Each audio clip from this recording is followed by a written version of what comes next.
Hey, sweet squirrels. Almost done. I say that, but these chapters are really long. But I think we're in 21, and it only has 22 chapters. Yay! Then we'll be on Pride and Prejudice, and then Wuthering Heights. I guess. We'll see. As Dan spoke, Mrs. Joe settled herself where she could watch him in the glass, and Bess took a large chair facing him, saying as she put up her hands to retie the ribbon that held the cluster of thick, soft curls at the back of her head. I hope Aslaga's hair wasn't as troublesome as mine, for it's always tumbling down. I'll be ready in a minute. And Aslaga, I looked it up and I may be slaying it, but it's Norse, I believe. Norse legend. Don't tie it up. Please let it hang. I love to see it shine that way. It will rest your head and be just right for the story Goldilocks, pleaded Dan, using the childish name and looking more like his boyish self than he had done for many a day. Bess laughed, shook down her pretty hair, and began to read, glad to hide her face a little, for compliments made her. Sorry about my little heater. It's a bit chilly. Shy no matter who paid them. Compliments made her shy no matter who paid them. Dan listened intently on, and Mrs. Joe, with eyes that went often from her needle to the glass, could see without turning how he enjoyed every word as if it had more meaning for him than the other listeners. His face brightened wonderfully and soon wore the look that came when anything brave or beautiful inspired and touched his better self. It was Fogg's charming story of the knight Froda and the fair daughter of Sigurd, who was sort of a spirit, appearing to her lover in hours of danger and trial, as well as triumph and joy, till she became his guide and guard, inspiring him with courage, nobleness, and truth, leading him to great deeds in the field, sacrifices for those he loved, and victories over himself by the gleaming of her golden hair, which shone on him in battle, dreams, and perils by day and night, till after death he finds the lovely spirit waiting to receive and reward him. Of all the stories in the book, this was the last one. This was the last one would have supposed. This is the last one would have supposed Dan would like best, and even Mrs. Joe was surprised at his perceiving the moral of the tale through the delicate imagery and romantic language by which it was illustrated.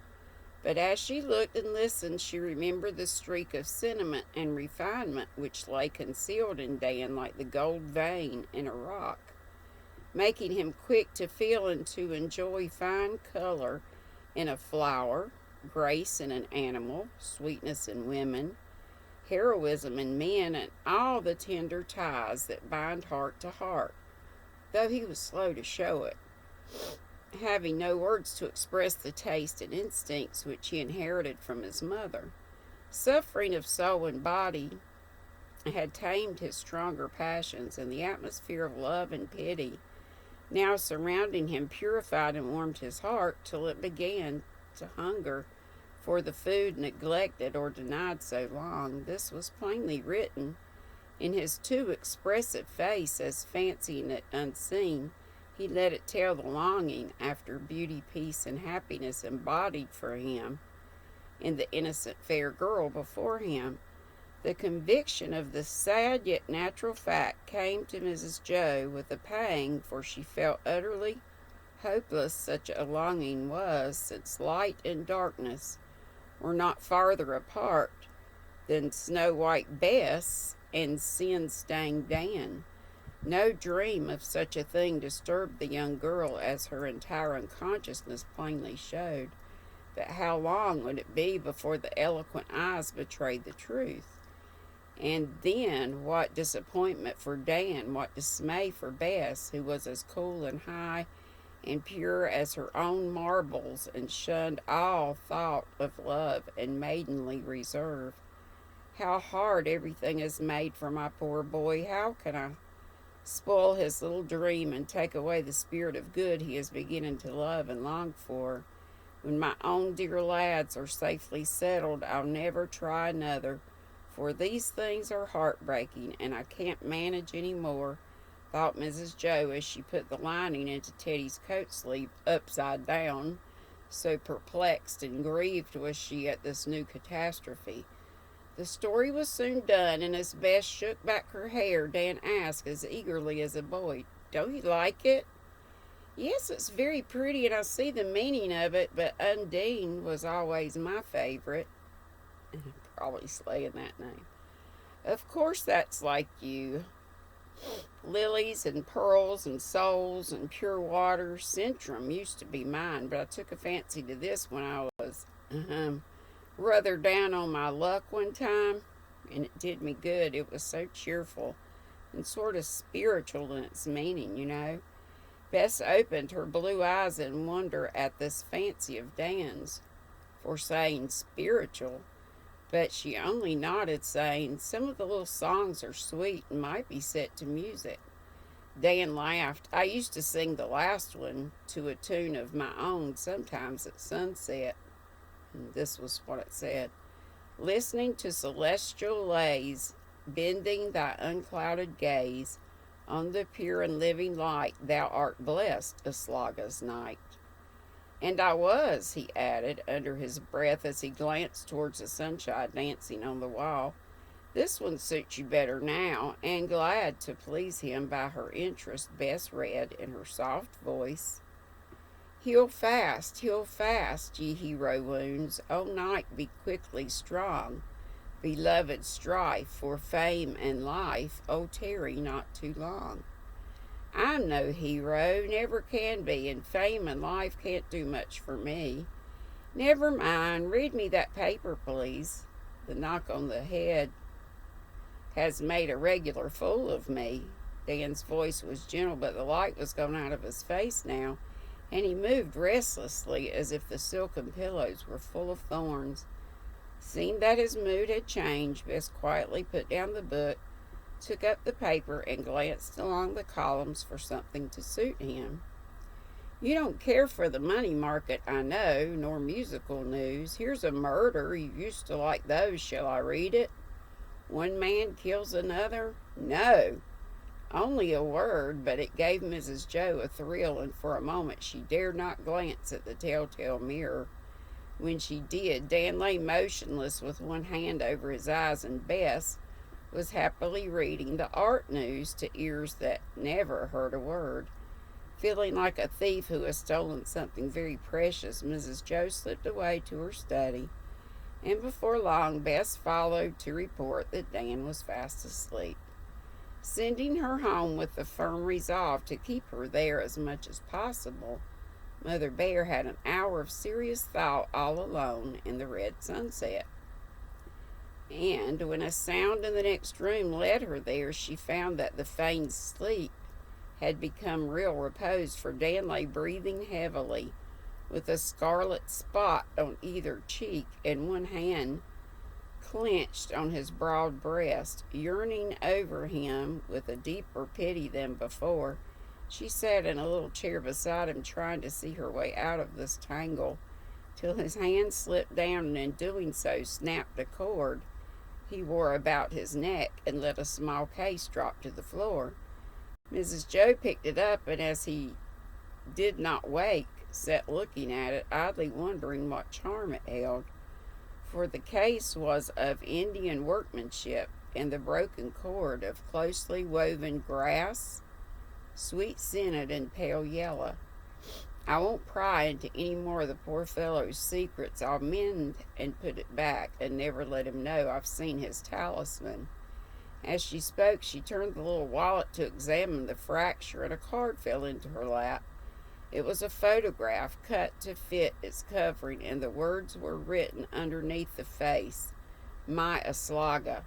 For an instant Miss Joe fancied that it might be one of herself, for all the boys had them, But as the thin paper fell away, she saw the picture Jimmy took of Bess that happy summer day. There was no doubt now, and with a sigh she put it back and was about to slip it into Dan's bosom so that not even a stitch should betray her knowledge. When she leaned towards him, she saw that he was looking straight at her with an expression that surprised her more than any of the strange ones she had ever seen in that changeful face before. "Your hand slipped down. It fell. I was putting it back," exclaimed Mrs. Joe, feeling like a naughty child caught in mischief. "You saw the picture?" "Yes." "And know what a fool I am?" "Yes, Dan, and I am so grieved." "Don't worry about me. I'm all right. Glad you know, though I never meant to tell you. Of course, it's only a crazy fancy of mine, and nothing could ever come of it. Never thought there would. Good Lord. What could that little angel be ever to me but what she is, a sort of dream of all that's sweet and good?" More afflicted by the quiet resignation of his look and tone than by the most passionate ardor, Mrs. Joe could only say with a face full of sympathy, "It's very hard, dear, but there's no other way to look at it. You are wise and brave enough to see that and to let the secret be ours alone." "I swear I will. Not a word nor a look if I can help it. No one guesses. And if it troubles no one, is there any harm in my keeping this? And taking comfort in that pretty face that kept me sane in that cursed place?" Dan's face was eager now, and he hid away the little worn case as if defying any hand to take it from him. Anxious to know everything before giving counsel or comfort, Mrs. Joe said quietly, "Keep it and tell me all about the fancy. Since I've stumbled on your secret, let me know how it came and how I can help to make it lighter to bear. You'll laugh, but I don't mind. You always did find our secrets and give us a lift. Well, I never cared much for books, you know, but down yonder when the devil tormented me, I had to do something or go stark mad, so I read both books you gave me. One was beyond me till that good old man showed me how to read it, but the other, this one, was a comfort, I tell you. It amused me and was as pretty as poetry. I liked them all, and most wore out Centrum. See how used up he is? Then I came to this, and it sort of fitted that other happy part of my life last summer here."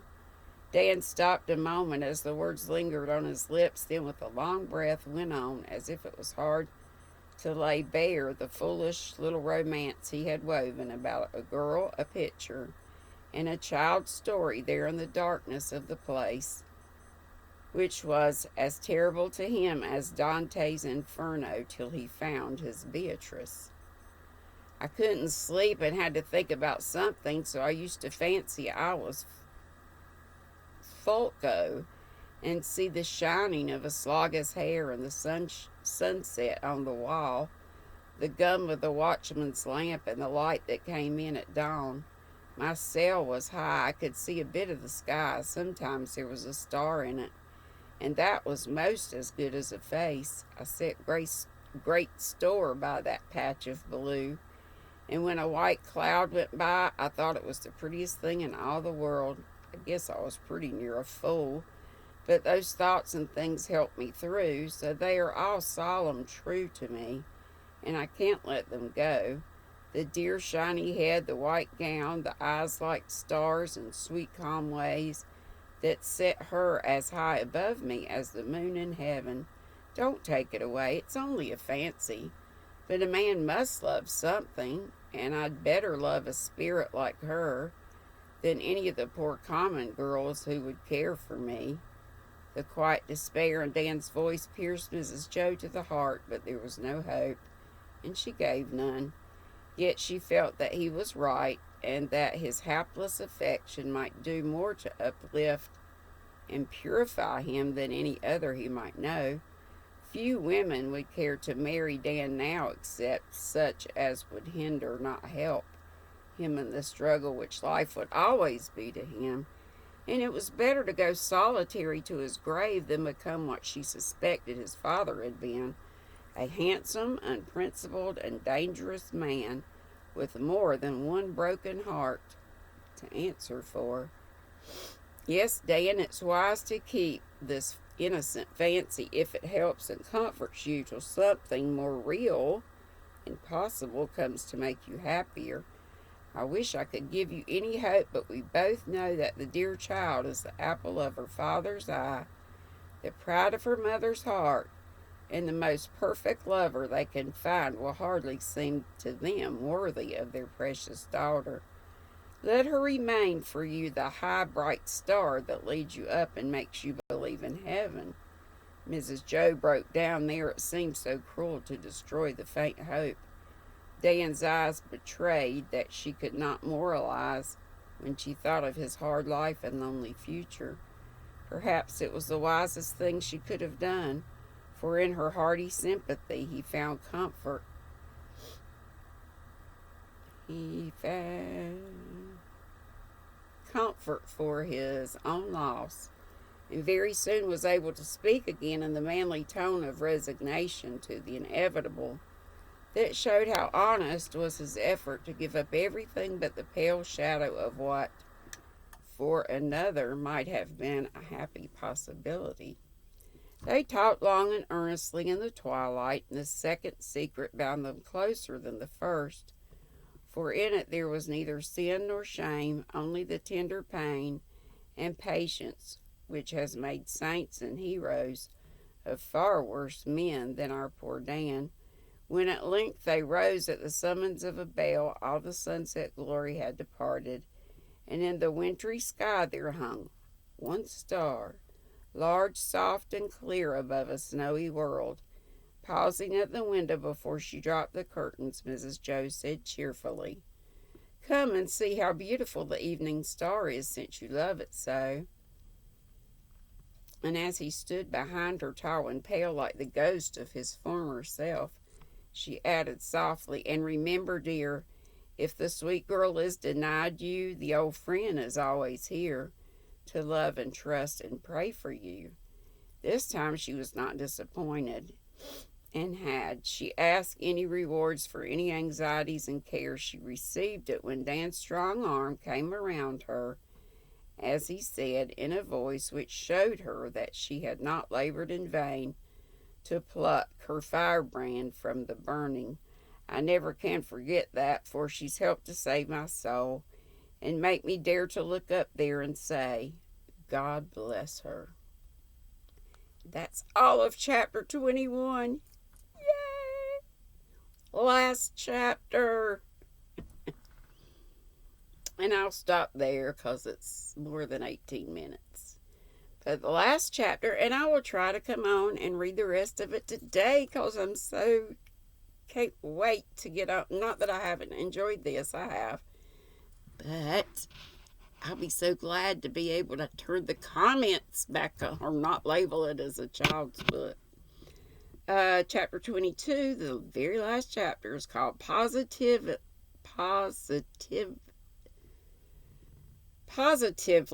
Last Appearance. Okay. Be sweet, don't be ugly. We'll be on live at 5 today. If I don't sleep through it. I'm so tired. Okay, we'll talk to y'all later. Bye-bye.